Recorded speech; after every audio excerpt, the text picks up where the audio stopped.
5월 3일 부활 제5주일 요한이 전한 거룩한 복음입니다. 그때 예수님께서 제자들에게 말씀하셨다. 너희 마음이 산란해지는 일이 없도록 하여라. 하나님을 믿고 또 나를 믿으라. 내 아버지의 집에는 거처할 곳이 많다. 그렇지 않으면 내가 너희를 위하여 자리를 마련하러 간다고 말하였겠느냐. 내가 가서 너희를 위하여 자리를 마련하면 다시 와서 너희를 데려다가 내가 있는 곳에 너희도 같이 있게 하겠다. 너희는 내가 어디로 가는지 그 길을 알고 있다. 그러자 토마스가 예수님께 말하였다. 주님, 저희는 주님께서 어디로 가시는지 알지도 못하는데 어떻게 그 길을 알 수 있겠습니까? 예수님께서 그에게 말씀하셨다. 나는 길이요 진리요 생명이다. 나를 통하지 않고서는 아무도 아버지께 갈 수 없다. 너희가 나를 알게 되었으니 내 아버지도 알게 될 것이다. 이제부터 너희는 그분을 아는 것이고 또 그분을 이미 뵌 것이다.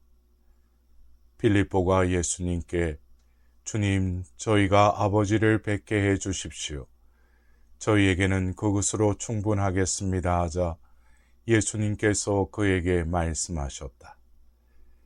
빌립보야, 내가 이토록 오랫동안 너희와 함께 지냈는데도 너는 나를 모른다는 말이냐? 나를 본 사람은 곧 아버지를 뵌 것이다. 그런데 너는 어찌하여 저희가 아버지를 뵙게 해 주십시오 하느냐. 내가 아버지 안에 있고 아버지께서 내 안에 계시다는 것을 너는 믿지 않느냐. 내가 너희에게 하는 말은 나 스스로 하는 말이 아니다. 내 안에 머무르시는 아버지께서 당신의 일을 하시는 것이다. 내가 아버지 안에 있고 아버지께서 내 안에 계시다고 한 말을 믿으라. 믿지 못하겠거든 이 일들을 보았으라도 믿으라. 내가 진실로 진실로 너희에게 말한다. 나를 믿는 사람은 내가 하는 일을 할 뿐만 아니라 그보다 더 큰 일도 하게 될 것이다. 내가 아버지께 가기 때문이다. 사랑하는 형제 자매 여러분, 오늘은 부활 제5주일입니다. 오늘 복음 말씀은 예수님께서 당신의 죽음을 앞두시고 제자들에게 이별을 전하는 말씀으로 흔히 고별사라고 불리는 부분입니다. 부활 시기에 이 말씀을 다시 듣는 뜻은 죽음뿐 아니라 성천 역시 우리가 주님을 더 이상 볼 수 없는 고별 상황이기 때문입니다. 남겨두고 떠나는 제자들을 위로하듯 예수님께서는 내가 가서 너희를 위하여 자리를 마련하면 다시 와서 너희를 데려다가 내가 있는 곳에 너희도 같이 있겠다라고 말씀하십니다. 즉 죽음이나 승천으로 아주 떠나시는 것이 아니라 다시 오실 것이라는 말씀입니다. 죽음은 끝이 아니라 그 한 세계에서 다른 세계로 건너감임을, 삶의 연속임을 돌아봅니다. 끝이 아닌 영혼으로 건너가는 길, 그 길은 어떤 길일까요?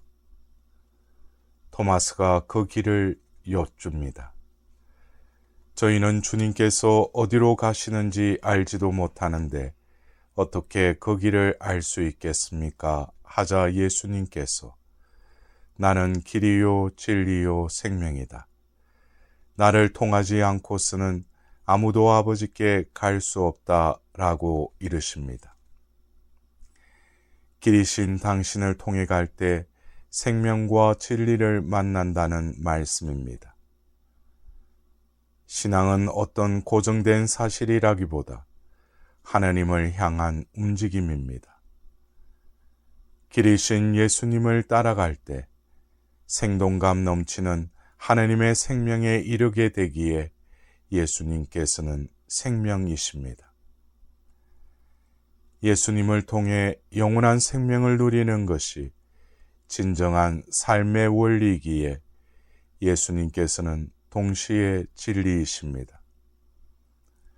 이렇듯 신앙의 진리는 논리적 이론이 아니라 생동감 넘치는 여정이며 길이신 예수님을 따라 걷는 신앙인은 진리를 단순히 소유한 사람이 아니라 진리에 더하여 사는 사람입니다.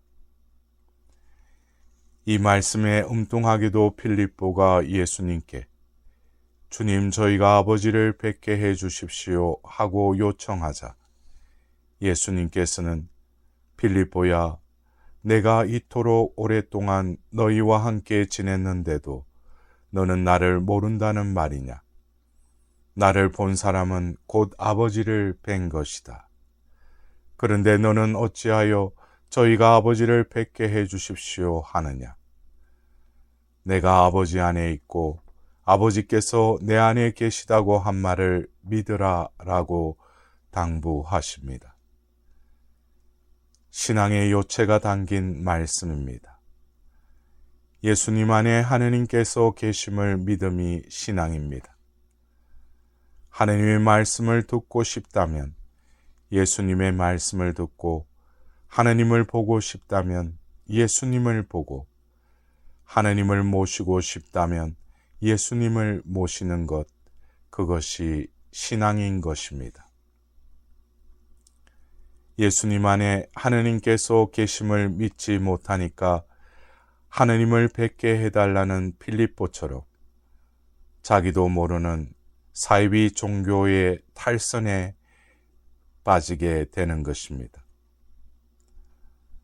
우상 숭배란 다름이 아니라 하느님의 눈으로 보고 싶기 때문에 우상을 만들고 그를 섬기는 행위입니다. 구체적으로 이러한 우상 숭배는 어떤 가치를 절대하여 그것을 소유함으로써 자기들만 구원을 손안에 넣고 있다고 생각하는 종교적 이탈의 형태로 드러나는 것입니다.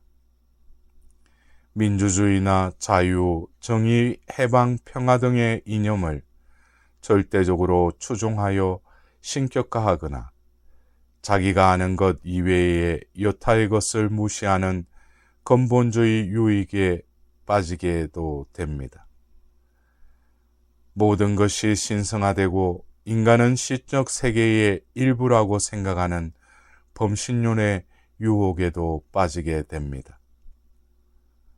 어떻게든 하느님을 보고 싶지만 볼 수 없는 초조감 속에 절망적 방향으로 불신하는 무신론에 떨어지기도 합니다.